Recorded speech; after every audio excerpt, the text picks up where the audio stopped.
President Buhari mourns victims of Katsina floods as Abeokuta digs out of massive flooding. Fayose breaks silence, says has got the last laugh. In international news, President Donald Trump sides with Russia, stands against his own intelligence community. And in sport, Dalong dares FIFA, stands with Giwa.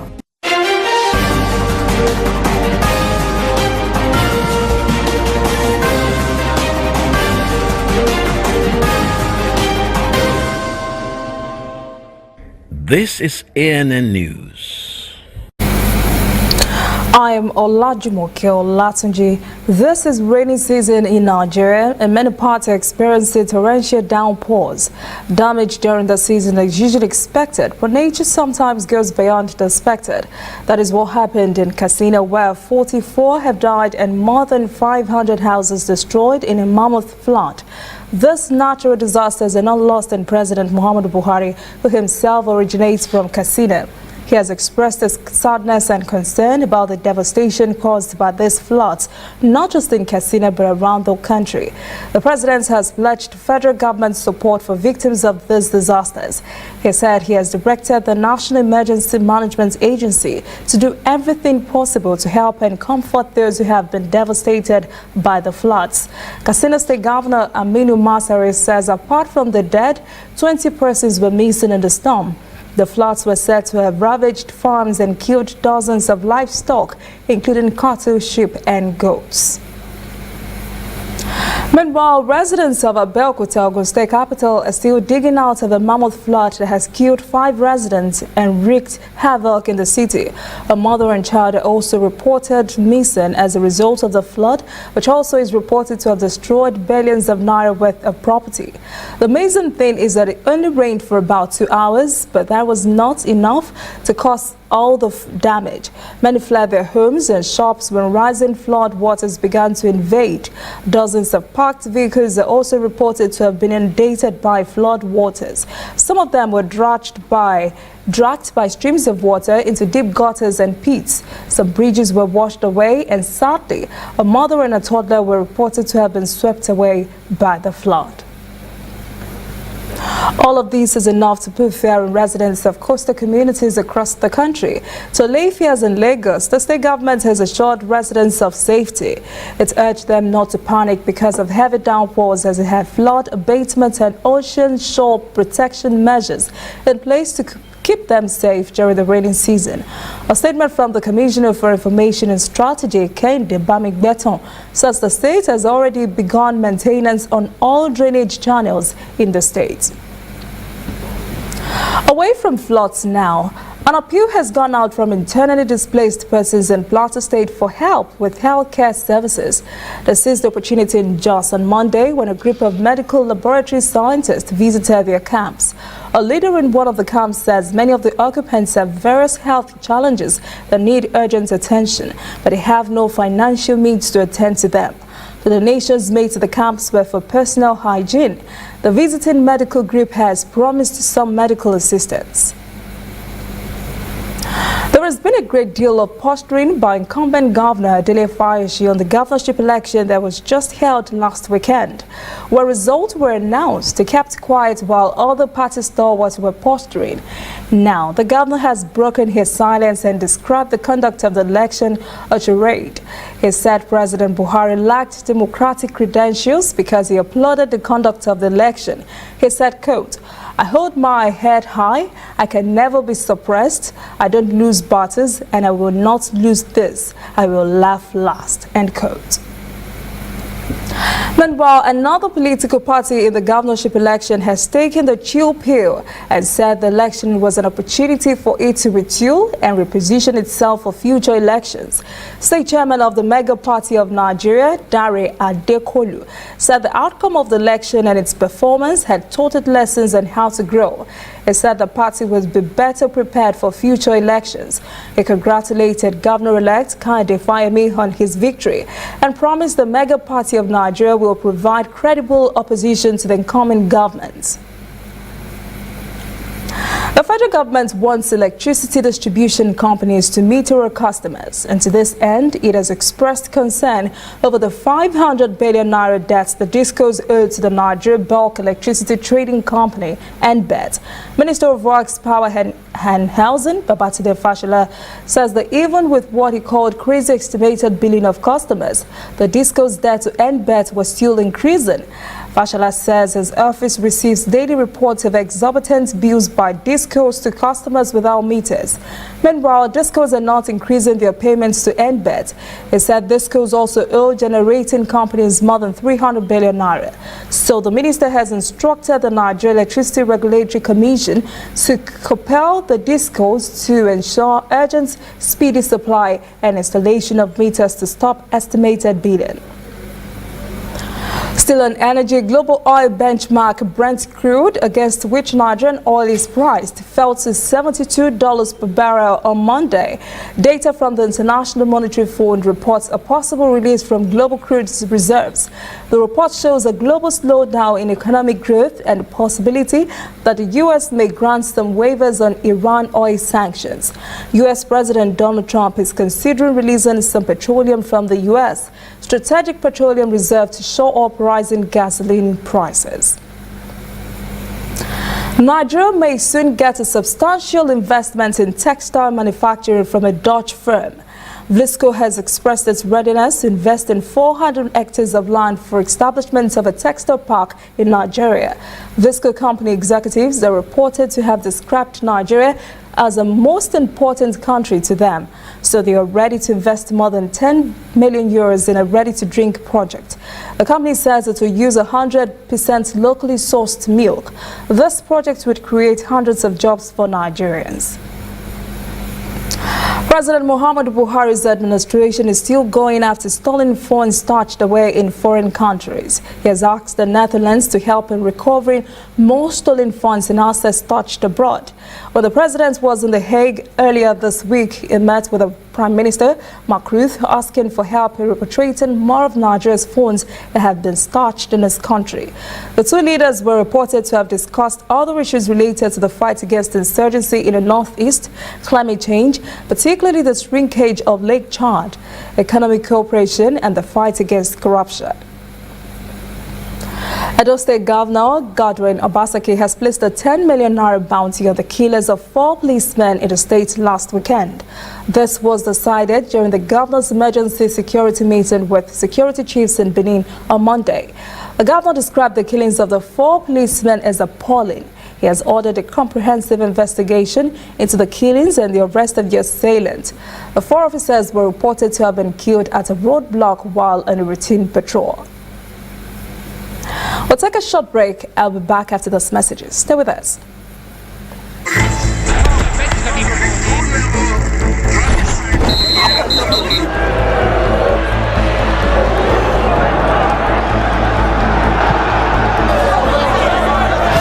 Breaking news. MTN gives 2,000% bonus for reactivating your MTN SIM.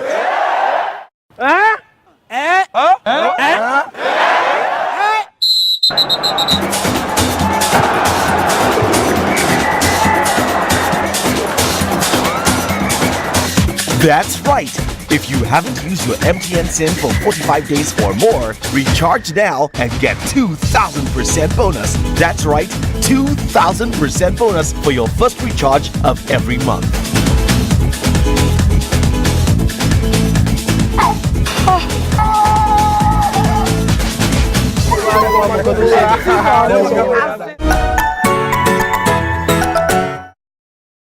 Shining our eyes on breaking news, whether in the east or in the west, with Al-Shabaab in Somalia and Boko Haram in Nigeria, with turbulence in the north and agitation in the south.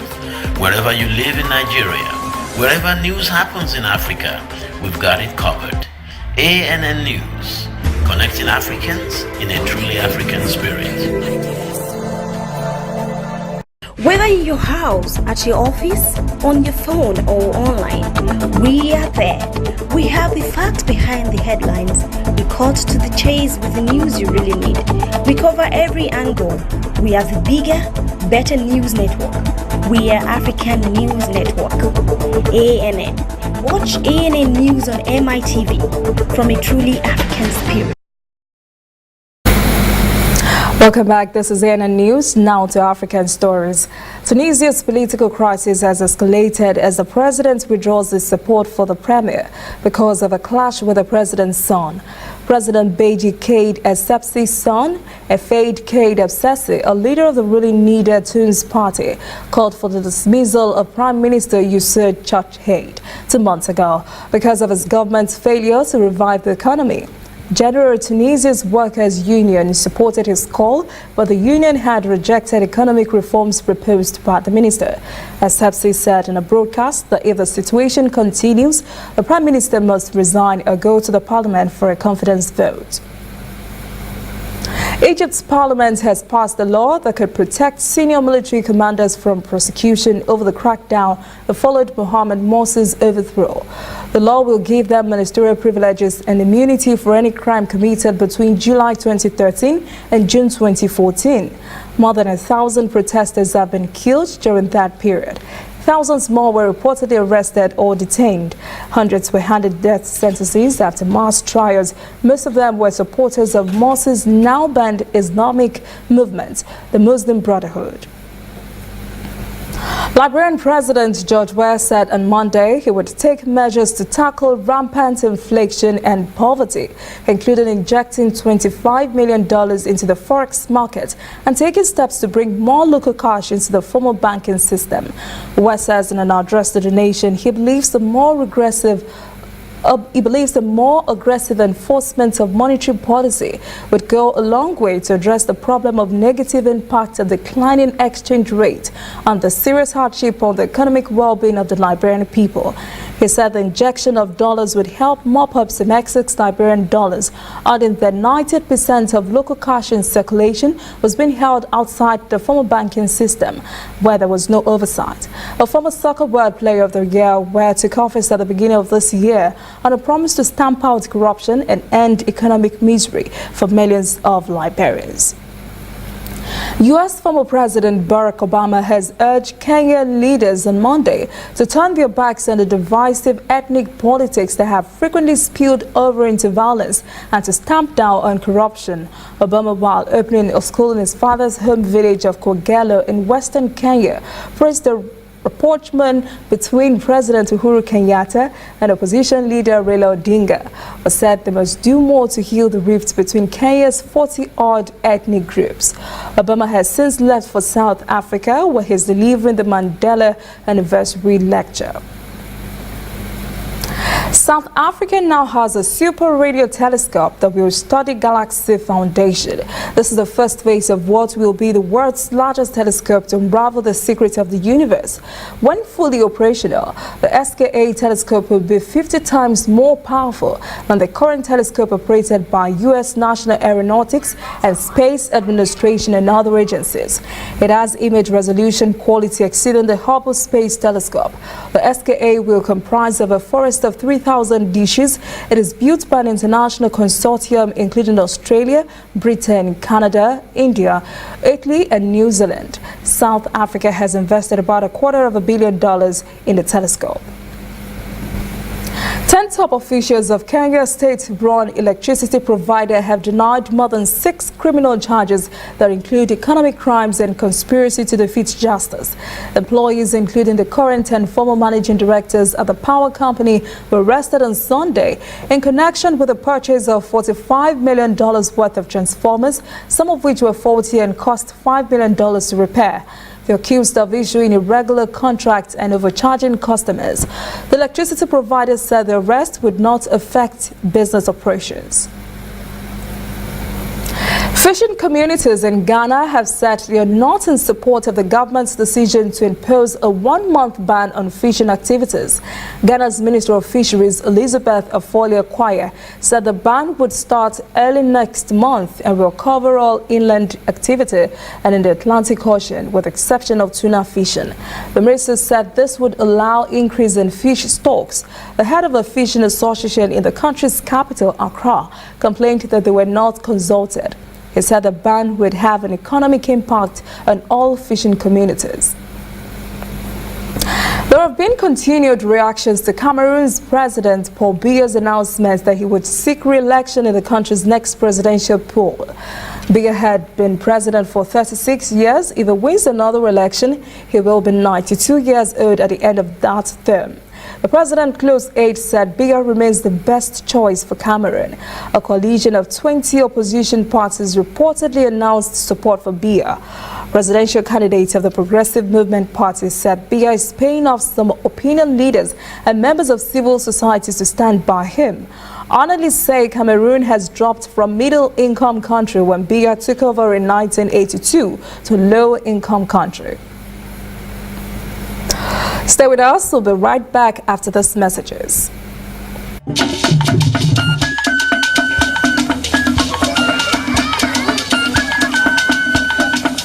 Are you sure you want to do this? Adam, go and bring us your husband. Okay, hello baby. We're in this together, okay? Can you hear me? Keep coming forward. Wait, stop. You okay, lean to your right. Keep walking down, keep walking to the left. Yes, you're almost here. Keep going. You are here. Wow, you did it. I'm just so glad I didn't have to use my cane to do this. And I am so glad no other man got you before me. Let me be your eyes. We will never stop working to give you a network you can rely on, so you can enjoy life's special moments. MTN, everywhere you go. There is a new all-news network on the scene in Nigeria to give news from a purely news perspective and to promote free information flow across Africa. African News Network, ANN, fresh views, unbiased, bold, with a purely African view. Watch ANN News on MITV. ANN, in a truly African spirit. Shining our eyes on breaking news, whether in the east or in the west, with Al-Shabaab in Somalia and Boko Haram in Nigeria, with turbulence in the north and agitation in the south. Wherever you live in Nigeria, wherever news happens in Africa, we've got it covered. ANN News, connecting Africans in a truly African spirit.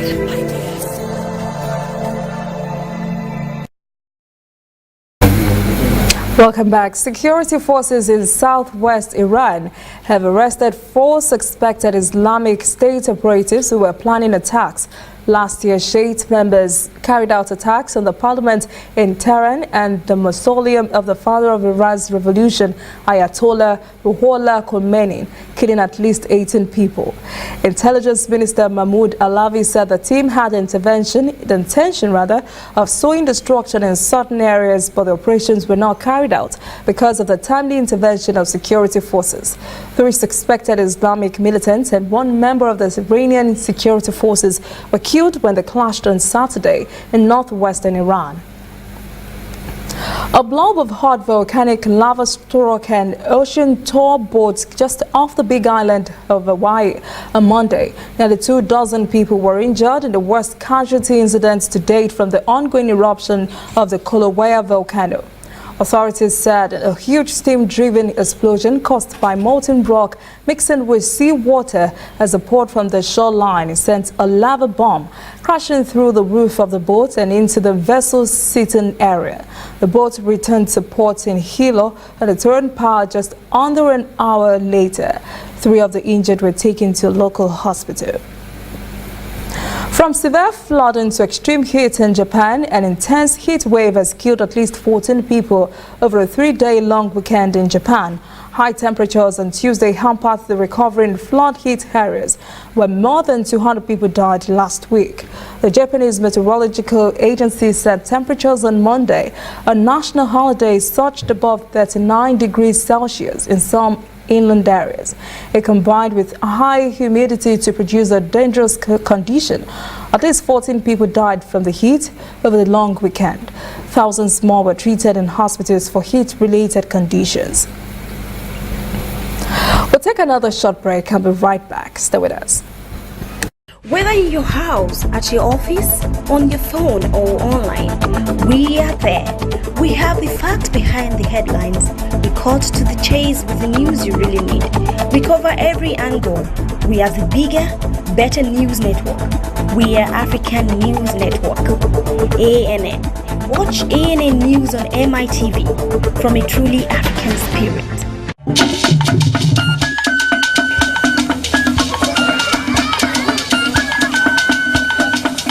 Are you sure you want to do this? Adam, go and bring us your husband. Okay, hello baby. We're in this together, okay? Can you hear me? Keep coming forward. Wait, stop. You okay, lean to your right. Keep walking down, keep walking to the left. Yes, you're almost here. Keep going. You are here. Wow, you did it. I'm just so glad I didn't have to use my cane to do this. And I am so glad no other man got you before me. Let me be your eyes. We will never stop working to give you a network you can rely on, so you can enjoy life's special moments. MTN, everywhere you go.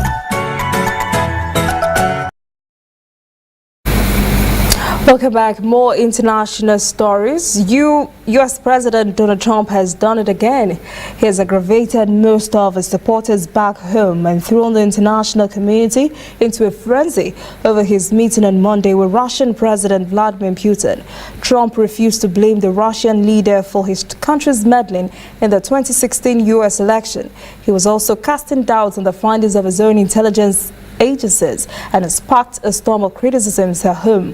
Although he faced pressure from critics, allied countries and even his own staff to take a tough line, Trump spoke not a single disparaging word in public about Moscow on any of the issues that have brought relations between the two powers to the lowest ebb since the Cold War. Instead, he denounced the stupidity of his own country's policy, especially the decision to investigate Russian interference in the 2016 election. Just 3 days ago, the U.S. Justice Department announced an indictment of 12 Russian spies for hacking into Democratic Party computer networks. And just yesterday, a Russian woman was arrested in the U.S. charged with being a Russian agent. British Prime Minister Theresa May has promised extra investment for the aerospace industry, just weeks after Airbus threatened to reduce its UK presence because of Brexit disruption. The Prime Minister also said that her Brexit plan would secure millions of aviation jobs in Britain.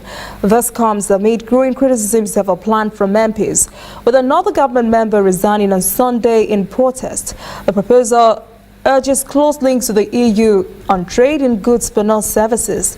The UK aviation sector generates turnover of about £60 billion and supports almost a million jobs.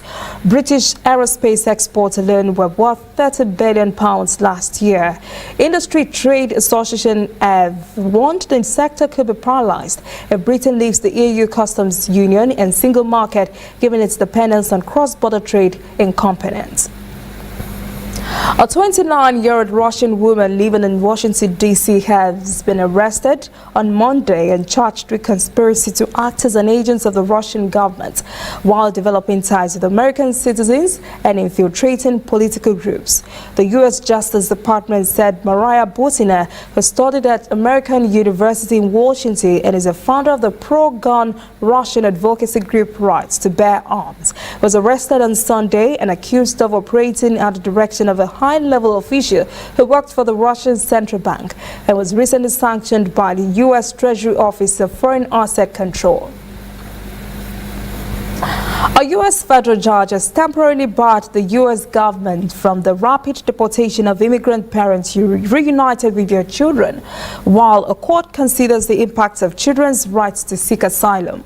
The government is working to meet a court order to reunite around 2,500 children who were separated from their parents by U.S. immigration officials at the U.S.-Mexican border. The families had been separated as part of a border crackdown on illegal immigration by the administration of President Donald Trump, sparking an international outcry. The president ordered the practice stopped in late June.